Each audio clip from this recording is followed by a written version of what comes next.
പണി തന്നതാണ് ആ സമയത്ത് പണി തന്നതാണ്. വേറൊന്നിനുമല്ല, പൈസ മേടിച്ചിട്ട് തന്നില്ല. ചെക്ക് കേസ് ചുമ്മാ അങ്ങിടുക, 4 ലക്ഷത്തിന് ചെക്ക്, 5 ലക്ഷം. അവരൊക്കെ എന്ത് ചെയ്യും? അവരൊക്കെ ഇത് കാണുന്നുണ്ട്. സുചന മരിച്ചപ്പോൾ അവർക്കൊക്കെ മനസ്സിലായി. ചേട്ടന്റെ ഭാര്യയുടെ അവിഹിതം പുറത്തു പോയെന്നോ അങ്ങനെയുള്ള വാർത്തകളൊന്നും അല്ല ചേട്ടാ വന്നേ. അങ്ങനെയൊന്നും വരുത്തുമില്ല. പിന്നെ ചേട്ടൻ എന്തിനാ വിഷമിക്കുന്നത്? നമ്മുടെ ആരുടെ തുണി കൊടുക്കാത്ത പടമൊന്നും സോഷ്യൽ മീഡിയയിൽ ഇങ്ങനെ കാണുന്നൊന്നും ഇല്ലല്ലോ. പിന്നെ എന്തിനാ നമ്മൾ വിഷമിക്കുന്നത്? കടം മേടിച്ച് നമ്മൾ പതിയെ കൊടുക്കും, അത്രേ ഉള്ളൂ. എന്നിട്ട് പോലും ലോക്ക്ഡൗൺ ടൈമിൽ ഒരുപാട് ബുദ്ധിമുട്ടുണ്ടായി. ഞങ്ങളൊക്കെ കൊറോണ വന്ന് വായെല്ലാം പൊട്ടിയുള്ള കൊറോണ ആയിരുന്നു വന്നത്, കുഞ്ഞിനും എനിക്കും ഒക്കെ. ഫ്യൂച്ചറിനുള്ള സ്നേഹം കവിഞ്ഞൊഴുകി വരുന്നല്ലോ കുറേ എണ്ണം. മരിച്ചിട്ട് 2 വർഷമായേ. എനിക്ക് വേണ്ട, ഋതപ്പനോ കിച്ചുവോ ഒരു 10 രൂപയ്ക്കോ അവർ വല്ല കഴിച്ചോന്ന് ചോദിക്കുന്നില്ല, കമന്റ് ഇടാൻ വരുന്നുണ്ട് ഇവറ്റോ. എനിക്ക് അങ്ങനെ പറയാൻ അറിയത്തില്ല. ആളുടെ ആ ഒരു ആറ്റിറ്റ്യൂഡ്, ആളുടെ മുഖം വെച്ചിട്ട് ഭയങ്കര ജീവനായിരുന്നു. രേണുവിന് എന്ന ഒരു സർപ്രൈസാണ് ഇനി ഞങ്ങൾ തരാൻ പോകുന്നത്. പൊന്നിടാൻ ആഗ്രഹിച്ച രേണുവിന് പറക്കാട്ടിന്റെ വക നല്ല ഒരു മാല.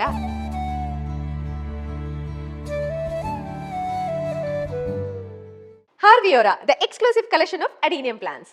ഇനി നിങ്ങളുടെ വീടിന്റെ അകത്തളങ്ങളിൽ ഹാർവിയോറ അഡീനിയം പ്ലാന്റ്സ് പുഷ്പിച്ചു നിൽക്കും. വെബ്സൈറ്റ് വഴി ഓർഡർ ചെയ്ത് കഴിഞ്ഞാൽ ഇന്ത്യയിൽ എവിടെയും ഫ്രഷ് ആയി ഞങ്ങൾ അഡീനിയം പ്ലാന്റ് നിങ്ങളുടെ വീട്ടിൽ എത്തിച്ചു തരും. കൂടുതൽ വിവരങ്ങൾക്കായി ഹാർവിയോറ വെബ്സൈറ്റ് സന്ദർശിക്കുക. സുധിചേട്ടൻ ഉണ്ടായിരുന്ന സമയത്ത് സുധിചേട്ടനും രേണുവും കൂടെ ചേർന്നിട്ടുള്ള നിങ്ങൾ ഒരുമിച്ച് ചെയ്തിട്ടുണ്ട്. അന്നേരം എങ്ങാനും നിങ്ങളുടെ ഒരുമിച്ചുള്ള ഒരു ഇതിൽ പ്രൈവറ്റ് ടൈമിലൊക്കെ വിചാരിച്ചിരുന്നു, ഞാനും നാളെ സുധിചേട്ടാ ഞാനും ഇങ്ങനെ ഒരു ഇതിലേക്ക് പോയാലോ, ഞാനും ഇങ്ങനെ അഭിനയിച്ചാലോ, അങ്ങനെ എന്തെങ്കിലും? ഒന്നും ഞാൻ ചിന്തിച്ചിട്ടില്ല. പക്ഷെ സുചേട്ടൻ എപ്പോഴും പറയും, വാവുട്ടെ നിന്നെ ലോകം മുഴുവൻ അറിയൂടി എന്ന് പറയുമ്പോൾ പിന്നെ ലോകം ഇപ്പോ മനുഷ്യ എന്നിട്ട് ഇങ്ങനെ ഓടിക്കുക ഇല്ല വാവുക്കുട്ടെ. എന്നിട്ടും പറയാള്, എടി നിന്നെ എല്ലാവർക്കും അറിയാം. വാവക്കുട്ടെ എന്ന് പറഞ്ഞാൽ ആർക്കടി അറിയാത്തത് വാവട്ട? നിന്നെ എല്ലാവർക്കും അറിയാം. ലോകം ഒരു ദിവസം നിന്നെ മുഴുവൻ അറിയൂടി എന്ന് എപ്പോഴും പറയായിരുന്നു എൻ്റെ അടുത്ത്. ആളെപ്പോഴും പറയുമായിരുന്നു. പക്ഷെ രേണു അന്നേരം എനിക്കിങ്ങനെ അഭിനയിക്കണമെന്നോ ഞാനിങ്ങനെ ആളറിയും 4 പേരെ അറിയും അങ്ങനെയുള്ള ഒരു ചിന്തയൊന്നും വന്നിട്ടുമില്ല. അങ്ങനെ ഒരു സംഭവം സൂചിച്ചപ്പോൾ ഞാൻ അങ്ങനെ ഒരു ചിന്തിച്ചിട്ടുമില്ല നിമിഷം വരെ.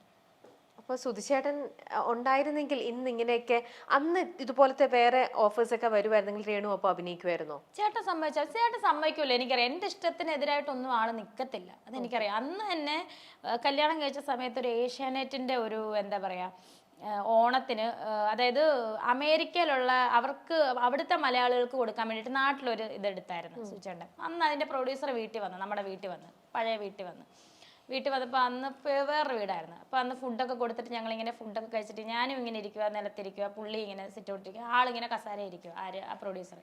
പുള്ളി ചോദിച്ചാൽ രേണു, സുധിയുടെ വൈഫ് രേണു അഭിനയിക്കുവാണെങ്കിൽ നമുക്ക് ഈ രംഗത്തോട്ട് ഇറക്കാമെന്ന് പറഞ്ഞു. അപ്പോൾ സുചേട്ടൻ എന്നെ ഇങ്ങനെ നോക്കി അന്നത്തെ ഇത്. അപ്പം ഞാൻ ചിരിച്ചോളൂ, ഞാൻ അങ്ങനെയൊന്നുമില്ല, ഞാൻ സൂചേട്ടൻ്റെ പുറകെ സപ്പോർട്ടായിട്ട് നിൽക്കുന്നുള്ളൂ. അപ്പോൾ സൂചേട്ടൻ ഈ പുള്ളി പോയി കഴിഞ്ഞാൽ എന്നെ മാറ്റിയെടുത്തിട്ട് പറയും, പാവട്ടെ എൻ്റെ കണ്ണ് നിറഞ്ഞു പോയി ഒരു പെണ്ണുങ്ങൾ. കാരണം എൻ്റെ ലൈഫിലോട്ട് വരാൻ ശ്രമിക്കുന്ന പെണ്ണുങ്ങളെല്ലാം എന്നെ ഒന്ന് അഭിനയിപ്പിക്കാവോ, എനിക്കൊന്ന് മുഖം കാണിക്കണം എന്നുള്ള രീതിയിൽ വരുന്നവരാണെല്ലാം. അതായത് ഒത്തിരി പേര് ഞാൻ പറഞ്ഞില്ല മെസ്സേജ് അയക്കാറുണ്ട്, ഒത്തിരി പേര് മെസ്സേജ് അയക്കാറുണ്ടായിരുന്നു എന്നെ ഒന്ന് അഭിനയിപ്പിക്കുമോ.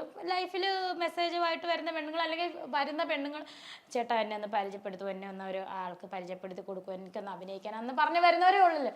ഇത് നീ എൻ്റെ മുന്നിൽ ആ ആളിങ്ങനെ പറഞ്ഞിട്ട് പോലും നിന്നെ അഭിനയിപ്പിക്കുക അല്ലെങ്കിൽ ആ രംഗത്തോട്ട് ഇറക്കാമെന്ന് പറഞ്ഞിട്ട് പോലും നീ എന്തുകൊണ്ടാണ് വാവട്ടെ അങ്ങനെ പറഞ്ഞാൽ, അതാടി എനിക്ക് നിന്നിൽ കണ്ട ഗുണമെന്നാണ് അന്ന് എന്നോട് പറഞ്ഞത്.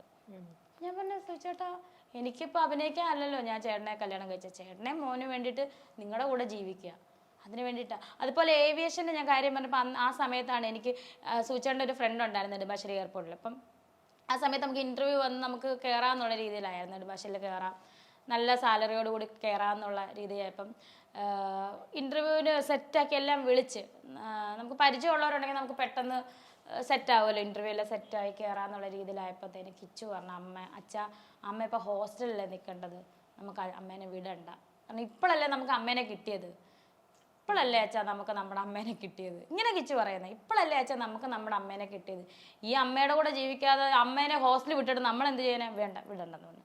അന്നേരം സൂചേട്ടൻ എന്നോട് പറഞ്ഞു, ആവട്ടെ ജോലിക്ക് പോകണ്ട എന്ന് പറഞ്ഞു.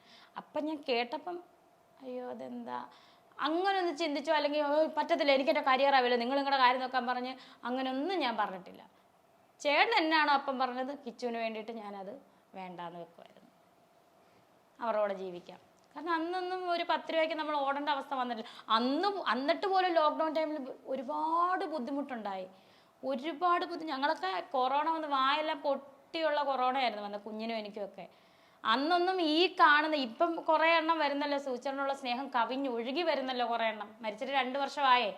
എനിക്ക് വേണ്ട, ഋതപ്പനോ കിച്ചുവോ ഒരു 10 രൂപയ്ക്ക് അവർ വല്ലതും കഴിച്ചോന്ന് ചോദിക്കുന്നില്ല, കമന്റ് ഇടാൻ വരുന്നുണ്ട് ഇവറ്റകള്. അന്നൊരു ലോക്ക്ഡൗണിന് ഒരു പ്രശ്നം വന്നപ്പോൾ ആരുമില്ലായിരുന്നു സൂചേട്ടന് താങ്ങാൻ തണലുമായിട്ട്. ഉണ്ടായിരുന്നു, സഹപ്രവർത്തകരുണ്ടായിരുന്നു, ഇല്ലെന്നല്ല കേട്ടോ. അന്നത്തെ സ്റ്റാർ മാജിക് ടീമൊക്കെ ഉണ്ടായിരുന്നു സൂചേട്ടൻ്റെ കൂടെ. ലക്ഷ്മിയാണെങ്കിലും അനൂപേട്ടനാണെങ്കിലും ഫ്ലവേഴ്സ് മുഴുവൻ സൂചേട്ടൻ്റെ കൂടെ ഉണ്ടായിരുന്നു. എങ്കിലും കുടുംബത്തിൽ നിന്ന് നമ്മളൊക്കെ, സൂചേട്ടൻ്റെ ഫാമിലി ആണെങ്കിലും ഞങ്ങളാണെങ്കിലും സപ്പോർട്ടായിരുന്നു സൂചേട്ടന്.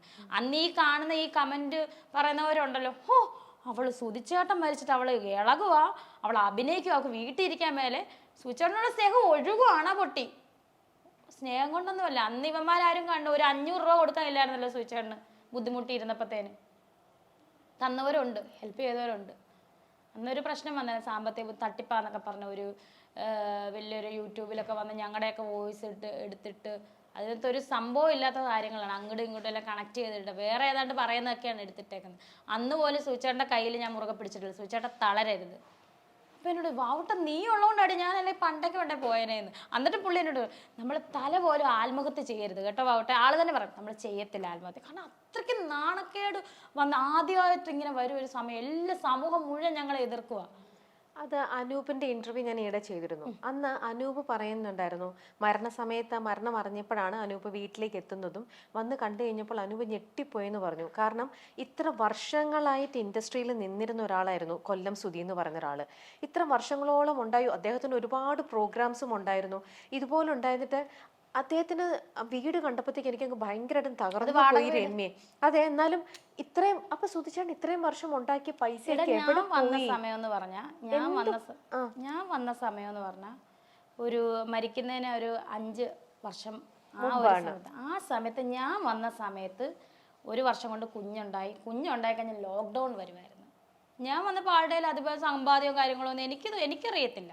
അതിന് മാത്രം ഒന്ന് ആള് സേവ് ചെയ്ത്, ആളെ സംബന്ധിച്ച് ആള് ഒരു എന്താ പറയാ, ഇന്ന പൈസ എന്നാ ഇത്ര പൈസ അത് മതിയേ, ബാക്കി പിന്നെ തരാന്ന് പറഞ്ഞാൽ അത് കൈ കൊണ്ടെങ്കിൽ പോരും. അത് സഹപ്രവർത്തകർ തന്നെ പറഞ്ഞിട്ടുണ്ട്, കിട്ടുന്നതും കൊണ്ട് പോരും. എന്നിട്ട് അത് പാത്ത് വെക്കുവല്ല, അപ്പൊ തന്നെ ചെലവാക്കുക. ചില കുഞ്ഞുങ്ങൾക്ക് വേണ്ടിയിട്ട് വീടിന് അങ്ങനെ ആര് ചോദിച്ചാലും ഇല്ലെന്ന് പറയത്തില്ല, അവർക്കും കൂടെ എടുത്തങ്ങ് കൊടുക്കും. അത് അനു പറഞ്ഞു ഞെട്ടിപ്പോയി. ഞാനന്ന് അവിടെ ചെന്ന് കഴിഞ്ഞപ്പോ ഇത്രയും നാളത്തെയും പുള്ളിയുടെ സമ്പാദ്യങ്ങളൊന്നും അവിടെ കണ്ടില്ല. പച്ച പിടിച്ച് വരുമായിരുന്നു. വീടിന് അഡ്വാൻസ് കൊടുത്തായിരുന്നു, അതും വെള്ളത്തിലായിരുന്നു. കാരണം 6 മാസം കൊണ്ട് ഞാൻ ബാക്കി കൊടുക്കാന്നുള്ള രീതി എഗ്രിമെന്റ് ചെയ്ത്, 6 മാസം കഴിഞ്ഞ് കൊടുത്തില്ലെങ്കിൽ ആ പൈസ വെള്ളത്തിലായെന്നുള്ള രീതിയിൽ തന്നെയാണ് എഗ്രിമെന്റ്. ബാംഗ്ലൂരുകാരായിരുന്നു, നമുക്ക് വീടിന് അഡ്വാൻസ് കൊടുത്തായിരുന്നു. ശരിയാ, പൈസ കിട്ടിയ പൈസ വീടിന് അഡ്വാൻസ് കൊടുത്ത് ഉള്ള പൈസ കൂട്ടി സ്വരൂപിച്ച് ഒരു കാർ എടുത്ത്, ചെറിയൊരു കാർ ഞാൻ പറഞ്ഞിട്ടെടുത്ത്. അതൊന്നും വേണം, ഓട്ടോയിലൊക്കെ ആയിരുന്നു പോയിക്കൊണ്ടിരുന്നത് ഷൂട്ടിന്. ഓട്ടോയിൽ പോകുന്ന കുറച്ചില്ലാന്നല്ല പറഞ്ഞത്, മനസ്സിലായി. ഇത്രയും പൈസ മുടക്കിയല്ലേ പോകുന്ന ഓട്ടോയിലാണേലും, കാരണം നമുക്ക് പെട്രോൾ അടിച്ച് പോകാമല്ലോ. എന്നിട്ട് ഞാൻ ഇത് കണ്ട് സഹി കെട്ടിട്ട് ഞാൻ തന്നെയാണ് ആളുടെ കുറച്ച് ആ പൈസ സ്വരൂപിച്ച് വെച്ച് ഞാൻ തന്നെ എൻ്റെ പേരിലാണ് ഒരു ചെറിയൊരു വണ്ടി എടുത്ത് കൊടുത്തതും ഒക്കെ. ആളെ ഇനി കാറിന് പോയാൽ മതി കേട്ടോ സൂചിച്ചേട്ടാ, വാവട്ടെ നീ പറഞ്ഞുകൊണ്ടല്ലേ ഞാൻ ഇങ്ങനെ ബസ്സിലൊക്കെ ഞാൻ പോകുന്നുള്ളൂ എന്ന് പറഞ്ഞ് ഇങ്ങനെ നടക്കത്തില്ല, കാർ എടുത്തേ പറ്റത്തുള്ളതിന് വഴക്ക് പിടിച്ചാണല്ലോ ഞാൻ മേടിപ്പിച്ച ഒരു കാറ്, ചെറിയൊരു കാറ് ഞാൻ മേടിച്ചു കൊടുത്ത്. ഇപ്പോഴും ആ കാറ് അത് കിച്ചുവിന് മാത്രമേ ഓടിക്കാൻ അറിയത്തുള്ളായിരുന്നു. അതിപ്പോൾ സത്യം പറഞ്ഞാൽ അതിങ്ങനെ കിടന്ന് ഇതിപ്പോൾ വർക്ക്ഷോപ്പിലാണ്. ഇനിയിപ്പോൾ അത് കാരണം അത് നമുക്ക് കളയാൻ തോന്നത്തില്ല, കളയാൻ പറ്റത്തില്ല. കാരണം സുചേട്ടൻ്റെ ആത്മാവ് മാളവും നങ്ങണ്ട സുചേട്ടൻ അതിനെ വിളിച്ചുകൊണ്ടിരിക്കുന്നത്. ഞാൻ ചോദിക്കും നിങ്ങൾ എന്തിനാ കാറിൻ്റെ പേരിടുന്നതൊക്കെ ചോദിക്കുക. ഭയങ്കര ഇഷ്ടമായിരുന്നു ആൾക്ക് ആ കാർ, എപ്പോഴും തൂത്ത് തുടച്ച് ഇടുന്നൊരു കാർ. ഇപ്പൊ അത് സ്റ്റാർട്ട് ചെയ്യുന്നില്ല, നിങ്ങൾക്ക് ആർക്കും ഓടിക്കാനോ അറിയുന്നില്ലാത്തതുകൊണ്ട് വണ്ടി വെറുതെ കിടന്ന അത് പോവും വണ്ടി. അങ്ങനെ അവസ്ഥ വർക്ക്ഷോപ്പില് ഇനിയിപ്പോ അത് പതിയെ മേടിക്കണം, തിരിച്ചെടുക്കണം. ഏതാ വണ്ടി എന്നറിയോ? ആൾട്ടോ. ഓക്കെ. സുധിച്ചേട്ടൻ്റെ ഈ കോവിഡ് ടൈമിൽ നിങ്ങൾ ഒരുപാട് അനുഭവിച്ചു എന്ന് പറയുന്നുണ്ട്.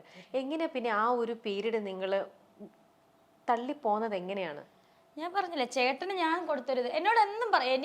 എനിക്കിപ്പോൾ അവള് ചുമ്മാ പറയുന്ന എനിക്ക് അവരെ ബോധിപ്പിക്കണം. കാരണം എൻ്റെ കെട്ടിയവരെ എനിക്കറിയാം. ഞാനും ആളെൻ്റെ അടുത്ത് പറഞ്ഞ നീ ഉള്ള കൊണ്ടാ വാവുക്കുട്ടെ, നീ ഇല്ലായിരുന്നെങ്കിൽ അല്ലെങ്കിൽ നീ കൂടെ സപ്പോർട്ട് ഇല്ലായിരുന്നെ ഞാൻ തീർന്നേനെ. ഞാൻ എപ്പോഴും ചേട്ടൻ എന്തിനാ വിഷമിക്കുന്നത്, പോകാൻ പറയട്ടെ. ഞാൻ ഇങ്ങനെ കൂടെ പറയും, ചേട്ടാ ഈ സോഷ്യൽ മീഡിയക്കകത്ത് ചേട്ടൻ പൈസ കടം മേടിച്ചിട്ട് തിരിച്ചു കൊടുത്തില്ലെന്നല്ലോ, ചേട്ടൻ ആരുടെയും ബാങ്കിൽ നിന്ന് മോഷ്ടിച്ചൊന്നുമില്ലല്ലോ. അല്ലെ സുധിച്ചേട്ടൻ്റെ ഭാര്യയുടെ വോയിസ്, കടം മേടിക്കുന്ന ചോദിക്കുന്ന വോയിസ്, അതല്ലേ ഉള്ളു. അല്ലാതെ ചേട്ടൻ്റെ ഭാര്യയുടെ അവിഹിതം പുറത്തു പോയെന്നു അങ്ങനെയുള്ള വാർത്തകളൊന്നും അല്ല ചേട്ടാ വന്നേ. അങ്ങനെയൊന്നും വരുത്തുമില്ല. പിന്നെ ചേട്ടൻ എന്തിനാ വിഷമിക്കുന്നത്? പോകാൻ പറ ചേട്ടാ. അപ്പം നിനക്ക് ഇത്ര ധൈര്യമോ? പിന്നല്ലാതെ ചേട്ടൻ പോകാൻ പറ. പിന്നെ നമ്മുടെ ആരുടെ തുണി കൊടുക്കാത്ത പടമൊന്നും സോഷ്യൽ മീഡിയയിൽ ഇങ്ങനെ കാണുന്നൊന്നും ഇല്ലല്ലോ. അവന്മാർ ഇതേ രേണുസുതി എന്നല്ല, സുധിച്ചേട്ടൻ്റെ വൈഫിൻ്റെ തുണി എടുക്കാത്ത ഫോട്ടോ ഒന്നും അല്ല വരുന്നത്. അല്ലെ സുധിച്ചേട്ടൻ്റെ തുണി എടുക്കാത്ത ഫോട്ടോ, ഞാൻ അങ്ങനെ തന്നെ പറഞ്ഞത് അല്ലല്ലോ. പിന്നെ എന്തിനാ നമ്മൾ വിഷമിക്കുന്നത്? കടം മേടിച്ച് നമ്മൾ പതിയെ കൊടുക്കും, അത്രേ ഉള്ളൂ. അതിൻ്റെ പേരിൽ ഇത്ര ഹറാസ്മെന്റ്. ചേട്ടൻ പോകാൻ പറ, ചേട്ടൻ മൈൻഡ് ചെയ്യണമെന്ന് പറയാം. അങ്ങനെ പോയി പിന്നെ അതങ്ങ് എല്ലാം ഈ പടക്കം ഇങ്ങനെ പൊട്ടി ഇങ്ങനെ തണുക്കുന്ന പോലെ അങ്ങ് തണുത്തെടുത്ത് അതും പണി കൊടുത്തതാണ് ആൾക്കിട്ട്. വെറുതെ പറയുന്നതാ? വെറുതെ പറയുന്നല്ലടാ. അത് സംഭവം എന്താ വെച്ചാൽ ഒരു ഫാൻസ് അസോസിയേഷൻ തുടങ്ങിയായിരുന്നു ആ സമയത്ത്. സുചേട്ടൻ്റെ കുറേ ആൾക്കാരൊക്കെ ഉള്ളൊരു ഫാൻസ് അസോസിയേഷൻ. അന്നേ ഞാൻ പറഞ്ഞു ചേട്ടാ വേണ്ട, എന്തിന്. ചേട്ടൻ പറഞ്ഞു ഇല്ല പോട്ടോ അവർ എല്ലാം ഉണ്ട്. ഈ ആളെല്ലാവരും വിശ്വസിക്കും. ആളുടെ കാറിനകത്തുനിന്ന് കുറച്ച് കൂടെ ഉള്ളവർ തന്നെ ഉള്ളവരല്ല പറ്റിച്ചേർന്ന് പണി കൊടുക്കാൻ വേണ്ടി തന്നെ 3-4 ചെക്ക് എടുത്ത് ആളെ ഒപ്പിട്ട് കീഴ് വെക്കുമായിരിക്കും. Check case പ്രതിയാക്കി. ആരോടും പറഞ്ഞിട്ടില്ലല്ലോ ഞങ്ങൾ ആരോടും. എൻ്റെ പേരിൽ ചെക്ക് കേസ് വന്ന് ഇതൊന്നും ഞാൻ ആരോടും പറഞ്ഞിട്ടില്ല. ഇതിൽ പണി തന്നതാണ് ആ സമയത്ത് പണി തന്നതാണ്. കേസൊക്കെ തള്ളിപ്പോയി. മരിച്ചു കഴിഞ്ഞാണ് തള്ളിപ്പോയത്. അന്നും ഞാനാണ് കൂടെ പോകുന്നത്. ഞാനും എൻ്റെ മക്കളും എൻ്റെ വീട്ടുകാരുമാണ് ആളുടെ കൂടെ. പിന്നെ പോലീസ് സ്റ്റേഷനിലാണെങ്കിലും ഒത്തിരി കേസ് ഈ കള്ളക്കേസൊക്കെ പറഞ്ഞായിരുന്നു. പൈസയുടെ വേറൊന്നിനുമല്ല, പൈസ മേടിച്ചിട്ട് തന്നില്ല. ചെക്ക് കേസ് ചുമ്മാ അങ്ങിടുക. 4 ലക്ഷത്തിന് ചെക്ക്, 5 ലക്ഷം. അവരൊക്കെ എന്ത് ചെയ്യും? അവരൊക്കെ ഇത് കാണുന്നുണ്ട്. സുചേട്ടൻ മരിച്ചപ്പോൾ അവർക്കൊക്കെ മനസ്സിലായി. സുചേട്ടനെ തകർക്കാൻ വേണ്ടി നോക്കിയവരോ അതല്ല. മരിച്ചു കഴിഞ്ഞപ്പോൾ തന്നെ ഒരു കേസ് തള്ളിപ്പോയി. 4-3 കേസാണ് സുചേട്ടനെതിരെ വന്നത്. ചെക്ക് കേസ് തന്നെ, കള്ളക്കേസ്. ഒത്തിരി അന്നൊക്കെ ഇവരാരെല്ലാം ഉണ്ടായിരുന്നു ഒരുമ്മയെ സുചേട്ടൻ്റെ കൂടെ. എനിക്ക് വേണേ ഇത്രയും എനിക്ക് പറ്റത്തില്ലെന്ന് പറഞ്ഞാൽ ഞാൻ ഇട്ടിട്ട് പോകാറുന്നല്ലോ. ഞാൻ പോയിട്ടില്ലല്ലോ. മരിക്കുന്നതിൻ്റെ തലേന്ന് വരെ കൂടെ തന്നെ ഭാര്യയായിട്ട് തന്നെ, ഇപ്പോഴും ഭാര്യയായിട്ട് തന്നെയല്ല ഞാൻ ഇരിക്കുന്നത്. പിന്നെ എന്താണ് ഞാൻ ചെയ്യുന്ന തെറ്റ്? ആർക്കാണ് ഇത്ര കണ്ണുകടി? ഞാൻ എന്തൊക്കെയോ ആയി പോകുന്നെന്നോ എനിക്കറിയത്തില്ല എന്താ കാര്യമെന്ന്. കുറേ ആരോപണങ്ങൾ വരുന്നു, ഇത് മറ്റേത് മറിച്ചതൊക്കെ വരുന്നത്. ഞാൻ എന്തൊക്കെയോ ആയി പോയാലോ, ഇനി അവള് പോയാലോ, വലിയ സംഭവം ആയിപ്പോയാലോ. എനിക്ക് അങ്ങനെയൊന്നും ഇല്ലെന്നേ ഈ പറയുന്നവരോടാ പറയുന്നേ. എനിക്ക് നിങ്ങളോടൊരു ശത്രുതയില്ല, നിങ്ങളോട് എനിക്കൊരു പ്രശ്നവും ഇല്ല. ഞാൻ രണ്ട് സംഭവം ആയി പോകുന്നൊക്കെയാണ് ഇവരുടെ വിചാരം. അങ്ങനെയൊക്കെയാണ് ഇവർ ഈ കിടന്ന് ഓരോ വ്ളോഗേഴ്സിനെയൊക്കെ വിളിച്ചിട്ട് അതും ഇതുമൊക്കെ പറയുന്നത്. അവന്മാർക്ക് കിട്ടാൻ നോക്കിയിരിക്കുക. സുചേട്ടൻ ഏതോ ലോകത്തിൽ പുള്ളിയെ കൊണ്ട് ചെയ്യാൻ പറ്റാത്തത് എന്നെ കൊണ്ട് ചെയ്യിക്കുന്നെന്നോ അല്ലെങ്കിൽ ഇനിയും ചെയ്യിക്കാനുണ്ടെന്നോ ഒക്കെ ഉള്ളൊരു തോന്നലുണ്ട് എനിക്ക്. കാരണം ആൾക്ക് ചെയ്യാൻ പറ്റാത്ത സാധനങ്ങൾ ചെയ്യണം. ആള് എവിടെയോ മറിഞ്ഞിരുന്ന് ഇതൊക്കെ നിയന്ത്രിക്കുന്ന പോലാണ് എനിക്ക് തോന്നുന്നത്. കാരണം ഒരു ഇന്റർവ്യൂവിന് തന്നെ ഞാൻ സംസാരിച്ചു, ഞാനത് കണ്ടില്ല. കമന്റിലാണ് പിന്നെ അറിയുന്ന സംഭവം. ഒരു സുധിച്ചേട്ടൻ്റെ മാലയെന്നൊരു പൂമാല ഊരി വരുന്നത്. അതിനും ഒരുത്തർ റിയാക്ഷൻ ഇട്ടേക്കുന്നു, സുധിച്ചേട്ടൻ സഹിക്കുന്നില്ലെന്ന്. ഞാനൊരു കാര്യം ചോദിച്ചോട്ടെ, അത് ഇപ്പൊ പറയുന്ന കൂട്ടത്തിൽ പറഞ്ഞാണ്.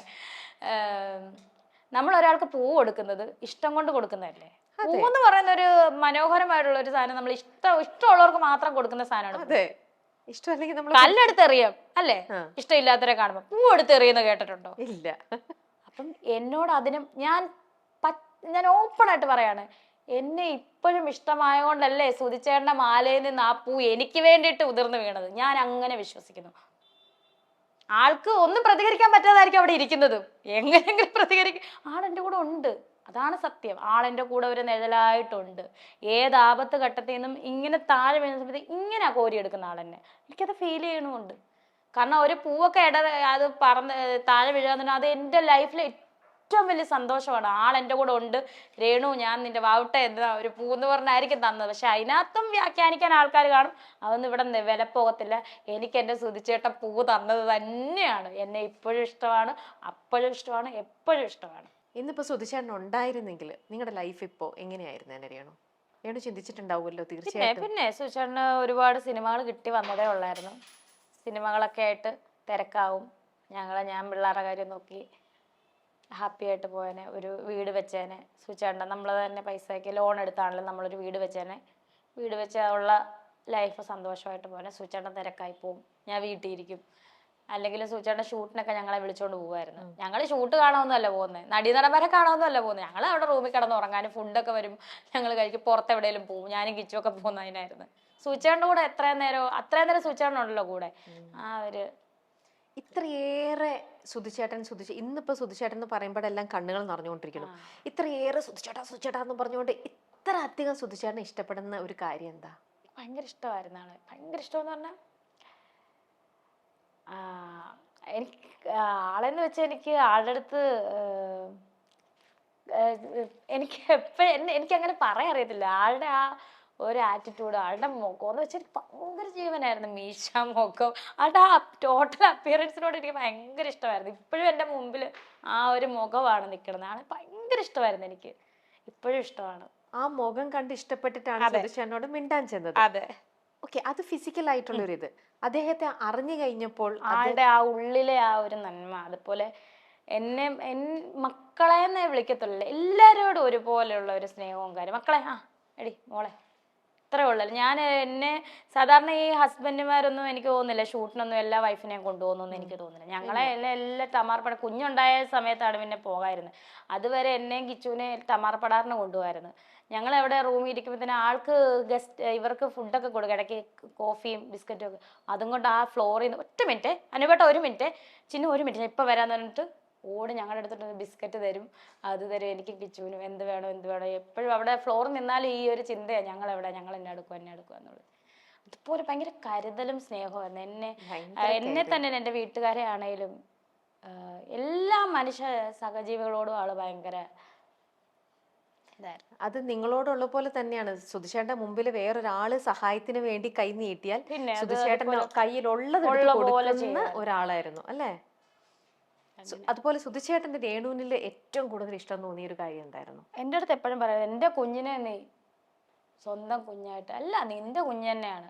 അത് എന്നിട്ട് എപ്പോഴും പറയും, വേറെ വല്ല പെണ്ണുങ്ങളൊക്കെ ആവട്ടെ കല്യാണം കഴിച്ച ബോർഡിങ്ങിൽ കൊണ്ട് നിർത്തിയിട്ടോ ഇത്ര വലിയ കുട്ടിയൊന്നും പറ്റൂല, ഇപ്പൊ പറ്റത്തില്ല. കാരണം അങ്ങനെ പറയുന്ന ഒരു ആൾക്കാരാണ് ഇപ്പോഴത്തെ സംഭവം. സ്വന്തം അമ്മമാര് പോലും ഉപേക്ഷിച്ച് പോകുന്നില്ലേ, കൊല്ലുന്നില്ലേ, കടലിലെറിഞ്ഞും കാമുകന് വേണ്ടിയിട്ടും ഒക്കെ കൊല്ലുന്നില്ലേ. ഈ ഒരു കാലഘട്ടത്തിലല്ലേ നീ ഈ കുഞ്ഞിന് സ്വന്തം അമ്മയായിട്ട്, നീ സ്വന്തം കുഞ്ഞായിട്ട് സ്വീകരിച്ചതും അവനെ നടുക്ക് കിടത്തിയാണ് ഉറക്കുന്നത്. കല്യാണം കഴിഞ്ഞ സമയമാണ്. അങ്ങനെ ഒരു പെണ്ണുങ്ങളും ചെയ്യൂല വാവട്ടെ. എൻ്റെ കുഞ്ഞിനെ നീ സ്വന്തമായിട്ട് കണ്ടുകൊണ്ടാണ് നിന്നിൽ ഞാൻ ഏറ്റവും വലിയ ഗുണം അതാണ് വാവട്ടെ എന്ന് അന്നും പറയായിരുന്നു, ഇന്നും പറയാം. ആ കിച്ചു പറഞ്ഞിട്ടാണ് രണ്ടാമത് മോനും ഉണ്ടായത് അല്ലേ? അതെ. ആദ്യമൊക്കെ അവന് എന്താ പറയാ, കുഞ്ഞല്ലേ, അപ്പം ആ സമയത്തെ സിനിമയില്ലേ എൻ്റെ ഇമോഷണൽ, എൻ്റെ അപ്പൂൻ്റെ എൻ്റെ വീട്, അപ്പൊ ആ സമയത്തൊക്കെ നമ്മളത് കുഞ്ഞിന് വിഷമാകുന്നൊക്കെ രീതിയിൽ ഇങ്ങനെ തട്ടിമാറി നിന്ന്. അപ്പൊ അവൻ തന്നെ ഒരു ദിവസം അമ്മ എനിക്കൊരു അനിയനെ വേണം, അച്ഛാ എനിക്കൊരു അനിയനെ വേണം കേട്ടോ, പെട്ടെന്നാ പറയുന്നത് അമ്മ എനിക്കൊരു അനിയനെ വേണം. അപ്പൊ സൂചന വാവട്ടെ അങ്ങനെ പറയുന്നല്ലോ അവൻ. അങ്ങനെയാണ് കുഞ്ഞിന് വേണ്ടിയിട്ടൊരു പ്ലാൻ പോലും നമ്മൾ ആയത്, കുഞ്ഞ് വേണം എന്നുള്ള. അവന് വേണ്ടിയിട്ടല്ലെങ്കിൽ അവൻ അന്ന് പറഞ്ഞില്ലായിരുന്നെങ്കിൽ ഋതപ്പനില്ല, ഋതപ്പൻ വരില്ല ആയിരുന്നു. ഓക്കെ, അപ്പൊ അവനൊരു കൂട്ട്, ഒരു അനിയൻ, പറഞ്ഞ പോലെ തന്നെ ഒരു അനിയൻ അല്ലേ? സുധിച്ചേട്ടന്റെ ഏറ്റവും വലിയൊരു ആഗ്രഹമായിരുന്നു വീട് എന്ന് രേണു പലപ്പോഴും പറഞ്ഞു കേട്ടിട്ടുണ്ട് അല്ലേ? അങ്ങനെ ഒരു വീടല്ലാതെ അദ്ദേഹത്തിനുണ്ടായിരുന്ന ആഗ്രഹങ്ങൾ അതെന്തൊക്കെയായിരുന്നു? വേറെ ആഗ്രഹങ്ങൾ? ആൾക്ക് വലിയൊരു നടനാകണം, ഒരുപാട് എന്താ പറയാ, വലിയ റോള് കൈകാര്യം ചെയ്തതിൽ വലിയ സിനിമയിൽ ഒരു ചെറിയ റോളെങ്കിലും എന്നെ അറിയണം, സുധി ഇത്ര നല്ല റോള് ചെയ്തെന്ന് അറിയണം എന്നുള്ള ഒരു ചിന്ത ഉണ്ടായിരുന്നു. ആളെന്നോടത് പറയുമായിരുന്നു. പിന്നെ മക്കളൊക്കെ നല്ല രീതിയിൽ വരണം എന്നൊക്കെ ഉള്ള ആഗ്രഹമായിരുന്നു.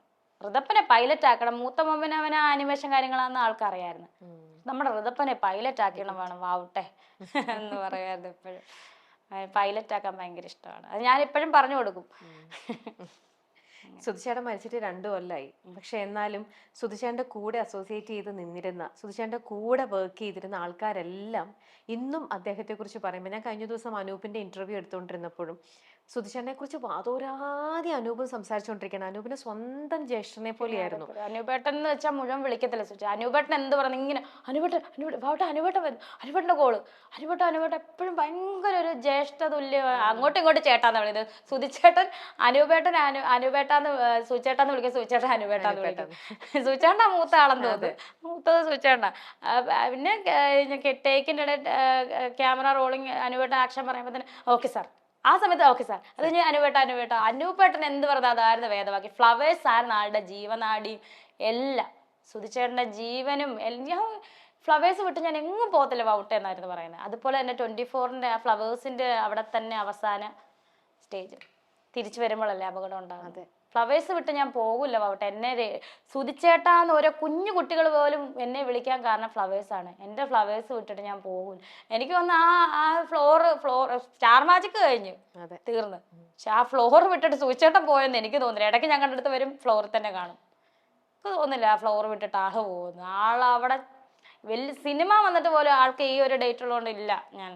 എനിക്ക് സ്റ്റാർ മാജിക് അങ്ങനെ ഞാൻ സാക്ഷിയല്ലേ, എന്നെ കൊണ്ട് പറയും നീ ഒന്ന് പറയടി അവിടെ ഞാൻ സ്റ്റാർ മാജിക്കിൽ പെട്ട് നീ ഒന്ന് പറഞ്ഞു ആ സിനിമ അവരോട് പറയട്ടോ എന്ന് പറഞ്ഞ് എന്നെ പറയിപ്പിച്ചിട്ടുണ്ട് എന്നെ കൊണ്ട് എത്ര സിനിമ.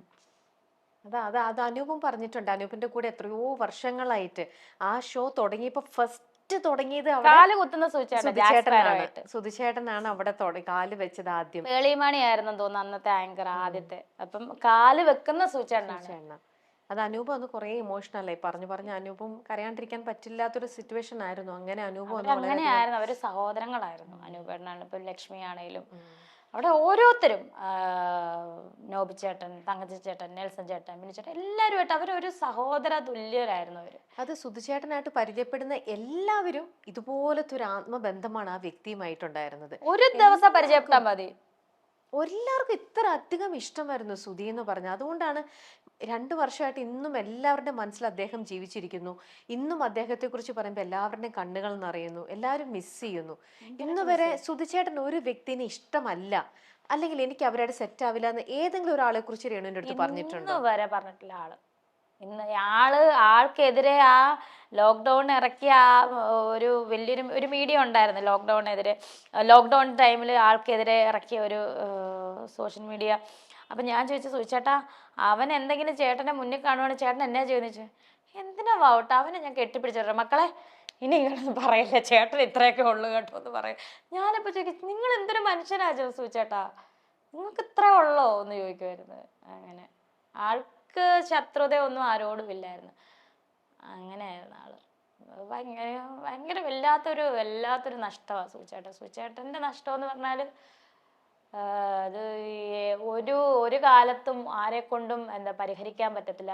എനിക്ക് എൻ്റെ ലൈഫിൽ ആരെക്കൊണ്ടും തിരുത്താനും, പിന്നെ ഏറ്റവും വലിയ ഭാഗ്യം എന്ന് പറഞ്ഞാൽ ആളുടെ 2 മക്കളുടെ അമ്മയായി. അത് എൻ്റെ ലൈഫിലെ ഏറ്റവും വലിയ ഭാഗ്യമായിട്ട് എൻ്റെ ഒരു മനുഷ്യ ജീവിതത്തിൽ ഇതിൽ കൂടുതൽ എനിക്കൊരു ഭാഗ്യമില്ല. അവരുടെ ആ സുധിച്ചേട്ടൻ്റെ 2 മക്കളുടെ അമ്മയാകാൻ പറ്റിയത് എൻ്റെ ഏറ്റവും വലിയ ഭാഗ്യം. സ്ത്രീ അല്ലെങ്കിൽ ഒരു അമ്മ എന്ന നിലയിൽ എൻ്റെ ഏറ്റവും വലിയ ഭാഗ്യമാണ്.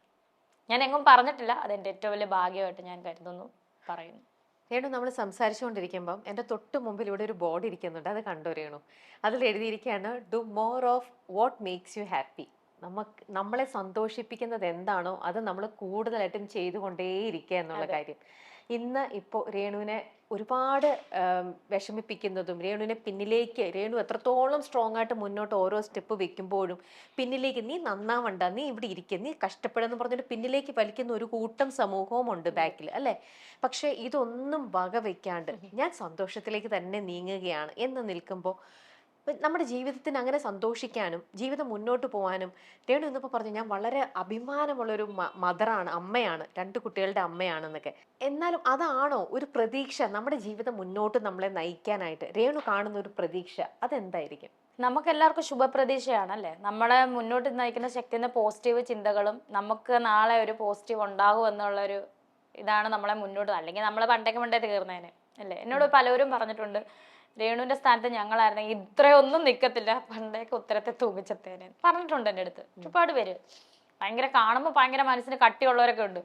അടുത്ത് വന്നിട്ട് രേണു സുധിയെ പോലെ ഞാനൊക്കെ അനുഭവിച്ച് എന്നെയൊക്കെ ഒരു നെഗറ്റീവ് കേട്ടായില്ലേ, ഞങ്ങൾ ഉത്തരത്തെ ചത്തേനെ രേണു സുധിയായിട്ട് എങ്ങനെ നിൽക്കുന്ന കേട്ടോ.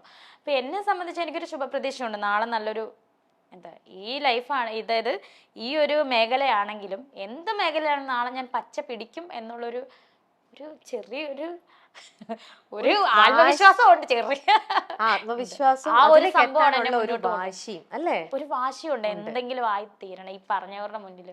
എന്നിട്ട് വലിയ കാശുണ്ടാക്കുന്നതല്ല, മനസ്സിലായി. കാശുണ്ടാക്കാൻ സൂചിച്ചാണ്ട പോലെ തന്നെ കണക്കാ ഞാനും കിട്ടുന്നതല്ല ഇങ്ങനെ പോവാണ് കാര്യങ്ങൾ ചെയ്ത്. ഇങ്ങനെ ഒന്നും സേവിങ്സ് ഒന്നും ഇല്ലായിരുന്നു സുധിച്ചേട്ടന്റെ സ്വഭാവത്തിൽ നിന്ന് അറിയാം, എല്ലാവർക്കും ഇങ്ങനെ കൊടുത്തോണ്ടിരിക്കുന്നതാണ്.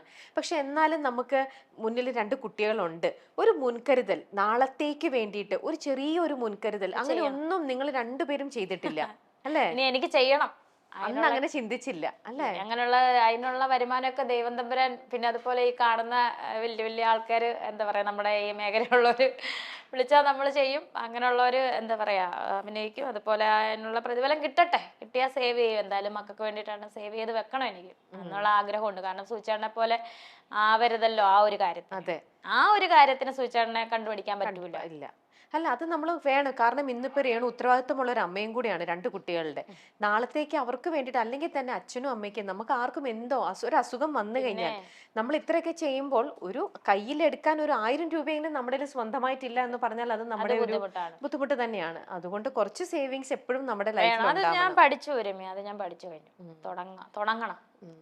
സുധിച്ചേട്ടൻ എന്താണ് രേണുവിന്, ഇപ്പൊ നമ്മൾ ഇതൊക്കെ പറഞ്ഞുകൊണ്ടിരിക്കുന്നോണ്ട് തന്നെ ചോദിക്കാണ്, ഇഷ്ടത്തോടെ രേണുവിന് ആദ്യം വാങ്ങി തന്ന സമ്മാനം അതെന്തായിരുന്നു? ഡ്രസ്സുകളൊക്കെ ആദ്യമായിട്ട് സമ്മാനം എന്നുള്ള രീതിയിൽ ഒരുപാട് സാധനങ്ങൾ മേടിച്ചു തന്നിട്ടുണ്ട്, ഉടുപ്പുകൾ, കാര്യങ്ങൾ. എന്നാലും ഏറ്റവും കൂടുതൽ എനിക്കൊരു ഫോൺ പണ്ട് മേടിച്ചു തന്നാണ്. അത് ഞാൻ പ്രഗ്നൻസി ടൈമിൽ അതെന്തോ വീട്ടിൽ ഞാൻ യൂസ് ചെയ്യത്തില്ല, വീട്ടിൽ എന്തോ വെള്ളത്തിൽ വീണോ അങ്ങനെ എന്തോ പോയതാണ്. ആദ്യമായിട്ട് എനിക്ക് മേടിച്ചു തന്നൊരു ഫോൺ. അങ്ങനൊരു സന്തോഷമായിട്ട് മേടിച്ചു തന്നാണ്. ഒരുപാട് സാധനങ്ങൾ മേടിച്ചു തരാം. അത് വലിയ കോസ്റ്റ്ലി സാധനങ്ങളൊന്നും മേടിച്ചു തരാമെന്നും ഞാൻ ഇന്നുവരെ പറഞ്ഞിട്ടുമില്ല. ഞാൻ അങ്ങനെ കോസ്റ്റ്ലി സാധനം മേടിക്കണോ എന്നുള്ള ഒരാളെ അല്ല. കൂടി വന്ന 500 രൂപയ്ക്കൊക്കെ മേടിച്ചു സൂചിച്ചോ 500 രൂപയുടെ ഡ്രസ്സ് വേണ്ട, പറ്റത്തില്ല, 350 അത് മതി. എന്റെ മാവട്ടെ, നീ ഇങ്ങനെ പറയാതെ, നമുക്ക് പൈസ ഉള്ളപ്പോൾ ഇതെല്ലാം മേടിച്ചു തരാൻ പറ്റത്തുള്ളൂ എന്ന് ചോദിക്കുമായിരുന്നു. രേണു ഏതൊരു ഇന്റർവ്യൂല് പറഞ്ഞു കേട്ടിട്ടുണ്ട്, രേണുവിന് പൊന്നിടാൻ ഒരുപാട് ഇഷ്ടമായിരുന്നു. പക്ഷേ ഒരു സ്വർണം ഇല്ല, നമുക്കില്ല. അതാണ്, പൊന്നിടാൻ ഒരുപാട് അങ്ങനെ ഇഷ്ടം, അങ്ങനെ ഒരു സ്വർണത്തിനോട് ഭ്രമം അങ്ങനെയൊന്നും ഇല്ലടാ. എന്നാലും ചെറിയ രീതിയിലൊക്കെ ഇടാം. പക്ഷെ നമുക്കത് പറ്റിയിട്ടില്ല. അതെന്തെങ്കിലുമൊക്കെ ആവട്ടെ, എന്തെങ്കിലും തരുമ്പോ ഇടും, അത്രേ ഉള്ളൂ. രേണുവിന് എന്ന ഒരു സർപ്രൈസാണ് ഇനി ഞങ്ങൾ തരാൻ പോകുന്നത്. ഇതൊന്നും ഒട്ടും പ്ലാൻഡ് ആയിട്ടുള്ള ഒരു ഇതൊന്നും ആയിരുന്നില്ല. രേണുവിനോടുള്ള ഇഷ്ടം കൊണ്ട്, രേണുവിനോടും സുധിച്ചേട്ടനോടുള്ള ആ ഒരു ഇഷ്ടം കൊണ്ടും എല്ലാം നമ്മൾ ഇന്നിപ്പോൾ ഷൂട്ട് ചെയ്യുന്നത്, ഞങ്ങളിപ്പോൾ എറണാകുളത്ത് പറക്കാട്ടിന്റെ സ്റ്റുഡിയോയിലാണ് ഞങ്ങളിപ്പോൾ ഷൂട്ട് ചെയ്തുകൊണ്ടിരിക്കുന്നത്. രേണുവിന്റെ ഈ ഒരു ഇഷ്ടം കൊണ്ട്, രേണുവിന്റെ ഈ അവസ്ഥയും ഇതെല്ലാം മനസ്സിലാക്കിക്കൊണ്ടും ഇഷ്ടം കൊണ്ട്, മോർ ഓഫ് ദാറ്റ്, നമ്മുടെ പറക്കാട്ടിന്റെ ഓണർ പ്രീതി ചേച്ചി, രേണുവിന്, പ്രീതി ചേച്ചി ഇവിടെ ഇല്ല, പ്രീതി ചേച്ചി പക്ഷെ വിളിച്ചു പറഞ്ഞിരിക്കുകയാണ്, ഇവിടെ ഏൽപ്പിച്ചിരിക്കുകയാണ് ഇവിടുത്തെ സ്റ്റാഫിന്റെ അടുത്ത്, പറക്കാട്ടിന്റെ വക ഒരു സ്നേഹോപഹാരം രേണുവിന് സമ്മാനിക്കാനായിട്ട്. അപ്പോ അത് ഞാനിപ്പോ രേണുവിന് നൽകട്ടെ. ഭയങ്കര സർപ്രൈസ് ആണല്ലോ. അതെ, ഭയങ്കര സർപ്രൈസ് തന്നെയാണ്. വരൂ ചേച്ചി. ഇത് നമ്മുടെ പറക്കാട്ട് പ്രീതി ചേച്ചി ഏൽപ്പിച്ചിട്ട്, ഇവിടെ പറക്കാട്ടിന്റെ സ്വന്തം പ്രീതി ചേച്ചി വിശ്വസിച്ച് ഏൽപ്പിക്കാൻ പറ്റുന്ന ഒരു സ്റ്റാഫാണ്. അപ്പൊ അങ്ങനെ പ്രീതി ചേച്ചി രേണുവിന് എന്താണ് സമ്മാനം? എന്താണ്? മാല. രേണു മാലയും ലോക്കറ്റും. മാല ഒന്ന് ഇട്ട് കൊടുക്കാം. ഇതിനൊന്നും ഞാൻ യോഗ്യതയില്ല. പ്രീതി ചേച്ചി അല്ലേ? അല്ല, പ്രീതി ചേച്ചി അല്ല, ഇത് ഇവിടുത്തെ സ്റ്റാഫ് സിന്ധു ചേച്ചിയാണ്. ഓണർ പ്രീതി ചേച്ചി. ഞാൻ എന്താ പറയണ്ടേ, എനിക്ക് അറിയില്ല. വരൂ രേണു, നമുക്ക് മാല പ്രീതി ചേച്ചി, ഓൺ ബിഹാഫ് ഓഫ് പ്രീതി ചേച്ചി, നമ്മുടെ സിന്ധു ചേച്ചി മാല ഇട്ട് എടുക്കാം.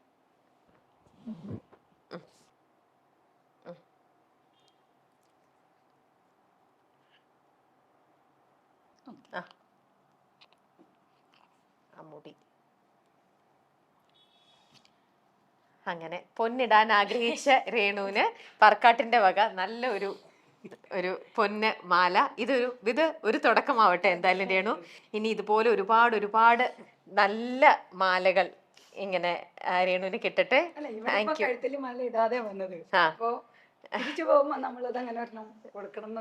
പ്രീതി ചേച്ചി അത് ഒരുപാട് ചേച്ചിയുടെ വലിയൊരു മനസ്സ് തന്നെയാണ്. Thank you so much. വലിയ മനസ്സാണ്. കാരണം ഞാൻ സർപ്രൈസ് ആയിപ്പോയി. മൈ സ്റ്റോൺ എന്നെ വിളിച്ചപ്പോഴും എനിക്കിങ്ങനെ ഒരു സർപ്രൈസ് എനിക്ക് അറിയില്ല. വയ്യ പറയാൻ, എനിക്ക് സംസാരിക്കാനും വയ്യ. ഒത്തിരി താങ്ക്സ്. അതിന്റെ കംപ്ലീറ്റ് ക്രെഡിറ്റ് പറക്കാട്ടിനാണ്, പ്രീതി ചേച്ചിക്കാണ്. താങ്ക് യു ചേച്ചി, താങ്ക് യു പറയാൻ പറയാനുണ്ട് സിന്ധു ചേച്ചി. അപ്പൊ നമുക്ക് ഈ ഒരു നല്ല മുഹൂർത്തത്തിൽ നമുക്ക് ഈ ഒരു ഇന്റർവ്യൂ വൈൻഡ് അപ്പ് ചെയ്യാം. രേണുവിന് എല്ലാവിധ ആശംസകളും. ഇത് വെറും ഒരു തുടക്കമാവട്ടെ. ഇനിയും ഒരുപാട് 5ഉം 10ഉം വലിയ പവനുള്ള മാലകൾ ഇടാൻ ഈ കഴുത്തിന് യോഗം ഉണ്ടാവട്ടെ എന്ന് ആശംസിക്കുകയാണ്. Thank you Renu. Thank you.